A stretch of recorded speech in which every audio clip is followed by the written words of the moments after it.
कहानी की शुरुआत साउथ अफ्रीका के एक नेशनल पार्क से होती है, जहाँ पर कुछ शिकारी रात के अंधेरे में उस नेशनल पार्क के सारे शेरों पर अचानक से अंधाधुंध हमला कर देते हैं, जिससे कि वो सारे शेर मारे जाते हैं और फिर उनके लाश को अपने गाड़ियों में भरकर ले जाने लगते हैं।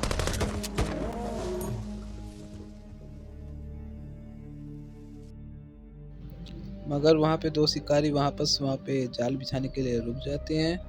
फिर अचानक से वहाँ पे उनके पार्टनर की चीखने की आवाज़ सुनाई देती है और वो उस आवाज़ की तरफ जाने लगता है, जहाँ वो देखता है कि उसका साथी शिकारी की हालत बहुत गंभीर होती है, उसे काफ़ी चोटें होती हैं। फिर उसे देख कर डर के वो भागने लगता है और भागते-भागते वो गलती से अपने ही जाल में फँस जाता है। फिर उसके बाद वहाँ पे अचानक से एक शेर आता है खूंखार और उसे खा जाता है। जिसके बाद हम देखते हैं एक डॉक्टर को जिसका नाम नेड होता है और वो अपनी दोनों बेटियों नोरा और मायर के साथ उसी साउथ अफ्रीकन नेशनल पार्क में घूमने के लिए आया होता है। हाल ही में उसकी वाइफ को कैंसर के कारण उसका मौत हो जाता है। इसी वजह से वो अपनी बेटियों को उनकी माँ के पुराने गांव में ले जाना चाहता था। इसके बाद ही हम देखते हैं कैफ़े में कुछ देर इंतज़ार करने के बाद नेट का दोस्त मार्टिन आ जाता है, जो कि एक बायोलॉजिस्ट होता है और वो इस नेशनल पार्क का मैनेजर भी होता है। और अब मार्टिन उसे और उसकी बेटियों को अपने गेस्ट हाउस में लेकर आ जाता है।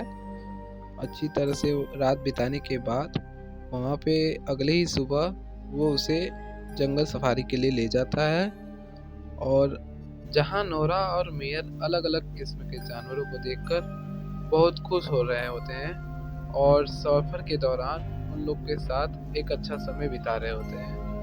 और आखिरी में एक घाटी के पास वो लोग पहुंच जाते हैं, जहां पर उन्हें एक बंजी मिलता है जो किसी भी इमरजेंसी की सिचुएशन में मदद करता है। और वो उस समय एक ट्रिंकलाइजर गन को तैयार कर रहा होता है।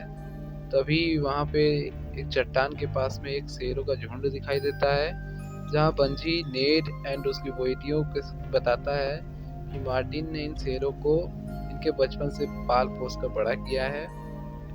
इसी वजह से ये सभी शेर मार्टिन को पहचानते हैं। इसके बाद मार्टिन उन शेरों के इलाके में जैसे ही जाता है, वैसे ही वहाँ के दो शेर मार्टिन से लिपट जाते हैं और खेलने लगते हैं। लेकिन तभी मार्टिन देखता है कि उसकी झुंड की एक शेरनी के पंजे पर घाव होता है। इससे वह समझ जाता है कि पिछले रात शिकारियों ने उस पर हमला किया होगा शायद। इसके बाद मार्टिन बंजी को एक डॉक्टर को लाने के लिए कहता है, ताकि शेरनी के घाव को ठीक किया जा सके।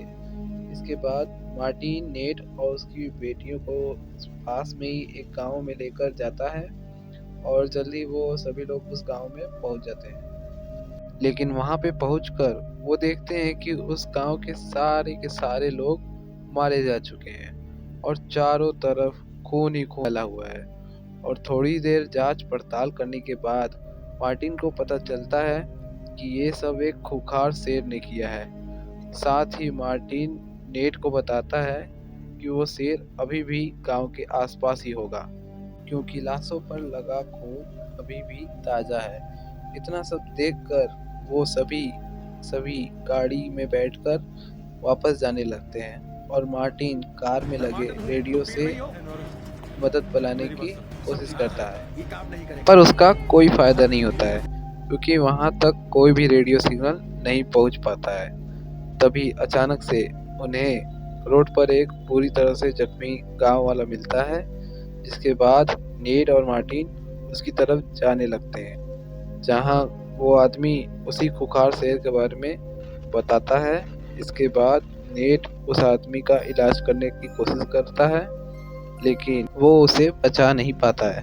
दूसरी तरफ मार्टिन अपनी स्नाइपर गन को लेकर शेर को ढूंढने निकल पड़ता है, जहां वो शेर को ढूंढते-ढूंढते एक तालाब के पास पहुंच जाता है। यहाँ मार्टिन पर शेर हमला कर देता है और मार्टिन भी उस पर गोली चलाने की पूरी कोशिश करता है, पर वो चूक जाता है।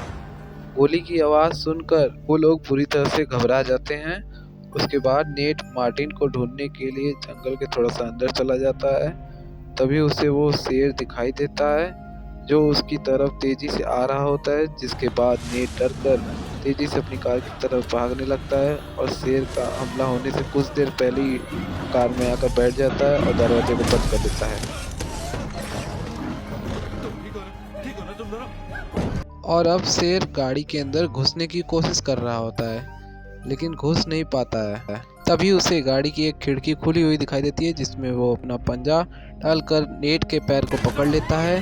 ये देखकर नोरा गाड़ी का इंजन स्टार्ट कर देती है और गाड़ी को ड्राइव करने लगती है, और नेट शेर के चेहरे पर अपने लात मारकर खुद का बचाव करता है। लेकिन कुछ ही दूर जाकर वो गाड़ी एक पेड़ से टकरा जाती है, और अब गाड़ी एक चट्टान के किनारे एक पेड़ के सहारे किसी तरह टिकी हुई होती है। ये सब देखकर वे लोग काफ़ी डर जाते हैं। फिर नेड अपनी बेटियों को दिलासा देता है कि कोई न कोई उन्हें बचाने के लिए आ जाएगा, पर सच्चाई तो यही थी कि वहाँ पर कोई भी रेडियो सिग्नल नहीं आता था, और अब तो उनकी गाड़ी भी ख़राब हो चुकी थी। तभी उन्हें वॉकी टॉकी पर मार्टिन की आवाज़ सुनाई देती है, जिस पर मार्टिन बताता है कि उसके पैर पूरी तरह से घायल हो गए हैं और शायद वो जल्दी ही मरने वाला है, और वो नेट को कार में ही रहने की सलाह देता है। जिसके बाद नेट मार्टिन के पैर से बहते हुए खून को रोकने के लिए तरीका बताता है। वो कहता है कि अपने चाकू को गर्म करके अपने घाव पर लगाने की कोशिश करो, ताकि खून बहना रुक जाए। मार्टिन ने ऐसा ही किया, लेकिन दर्द की वजह से उसकी चीख निकल जाती है। इसके बाद वहाँ पे उसकी चीख सुनकर शेर भी आ जाता है, पर शेर उसे मारता नहीं है।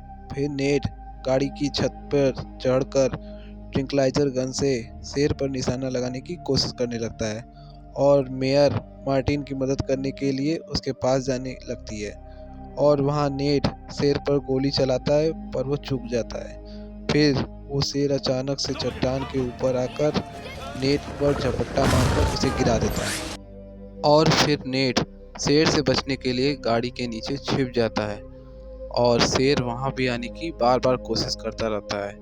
और तभी नोरा अपने पिता के जान को खतरे में देखकर एक ट्रैंक्विलाइजर गन इंजेक्शन को लेकर शेर में चुभा देती है, जिससे शेर बेहोश होने लगता है और वहाँ से भाग जाता है।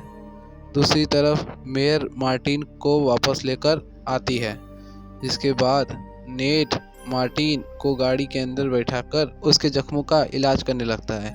जिसके बाद नेड उन्हें बताता है कि ट्रैंक्विलाइजर का असर कुछ ही घंटों में ख़त्म हो जाएगा, और वो शेर वापस आ गया होता है।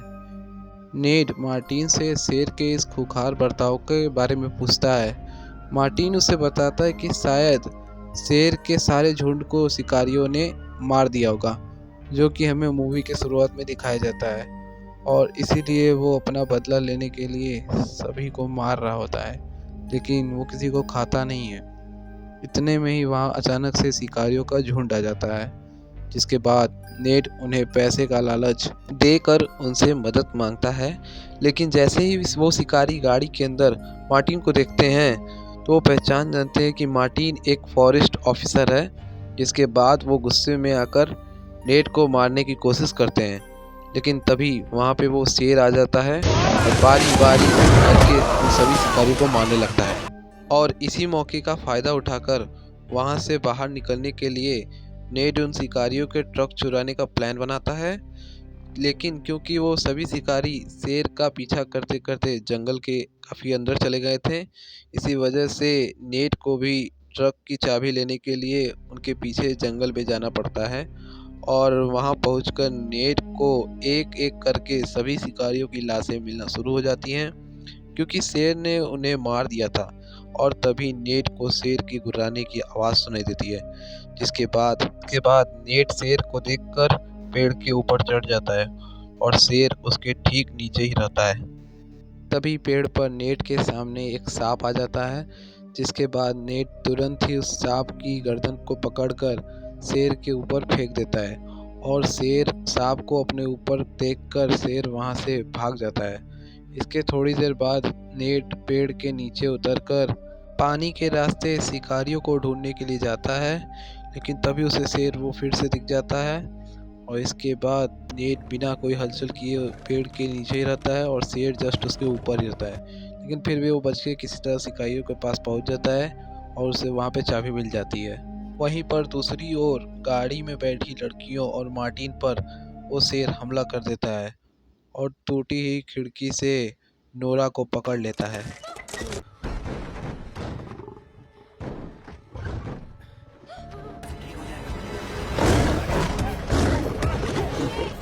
जिसके बाद मार्टिन शेर से लड़ने लगता है और लड़कियों को गाड़ी से बाहर निकलने के लिए कहता है, और उन दोनों लड़की से बाहर निकलते ही अचानक गाड़ी शेर और मार्टिन के साथ ही खाई में गिर जाती है।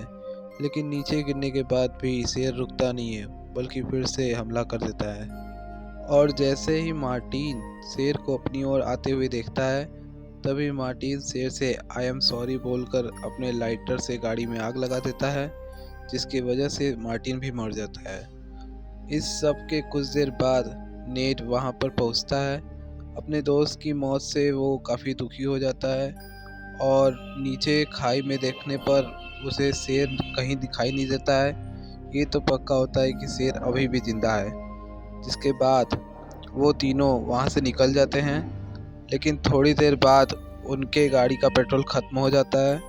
जिसके बाद वो एक पुराने स्कूल की तरफ जाते हैं, जहां नेड नोरा के घाव का इलाज कर सके, जो घाव उसे शेर से लड़ते वक्त आए होंगे। स्कूल में पहुंचकर नेड नोरा का इलाज करने लगता है और उसके घाव का इलाज करने के बाद नेड बाहर पानी लेने के लिए जाता है, लेकिन इतने में ही वहां आधा जला हुआ शेर आ जाता है, जिसे देखकर वे दोनों लड़कियां छिप जाती हैं। लेकिन जल्द ही वो शेर उन दोनों लड़कियों को ढूंढ लेता है, जिसके बाद वो लड़कियां चिल्लाने लगती हैं। लड़कियों की चीख सुनकर नेड वहां पर भाग कर आता है और नेड शेर पर सारी गोलियां चलाने लगता है। फिर भी वो शेर बचकर वहां से भाग जाता है। इसके बाद नेड लड़कियों को स्कूल के एक कमरे में बंद कर देता है और एक चाकू लेकर शेर से लड़ने के लिए निकल जाता है। और थोड़ी देर बाद वो शेर का ध्यान अपनी ओर करके उसे स्कूल से थोड़ा दूर लेकर चला जाता है और वहाँ शेर पर नेड पर हमला कर देता है और नेड चाकू से अपनी बचाव करता है और वो शेर को कई बार चाकू से मारता है, पर वो शेर उससे काफ़ी ताकतवर होता है और नेड के शरीर पर अपने नाखूनों और दांतों से काफ़ी चीर फाड़ कर देता है। और लड़ते लड़ते शेर ये भूल जाता है कि वो दूसरे शेरों के इलाके में आ गया है और ये उन्हीं शेरों का इलाका था जिसे मार्टिन ने पाला था। शेर जैसे ही नेड को मारने वाला होता है, वहाँ के दो शेर आकर उस आधे जले हुए शेर पर हमला कर देते हैं और उससे लड़कर उसे मार देते हैं। लेकिन तब तक नेड का काफ़ी खून बह चुका होता है और वो बेहोश हो जाता है और जल्द ही बंजी आ जाता है, जो उसे हॉस्पिटल लेकर जाता है। कुछ वक्त के बाद उसकी आंखें हॉस्पिटल में खुलती हैं, जहां उसके साथ में उसकी दोनों बेटियां मौजूद होती हैं। कुछ दिन बाद नेड अपने दोनों बेटियों को उनकी मां के गांव में लेकर वहां आता है, जहां वो अपनी बेटियों के साथ अच्छा वक्त बिताता है। तो यही थी बीस्ट की स्टोरी। अगर ये वीडियो पसंद आया हो तो इस वीडियो को लाइक करें, चैनल को सब्सक्राइब करें। Thanks for watching.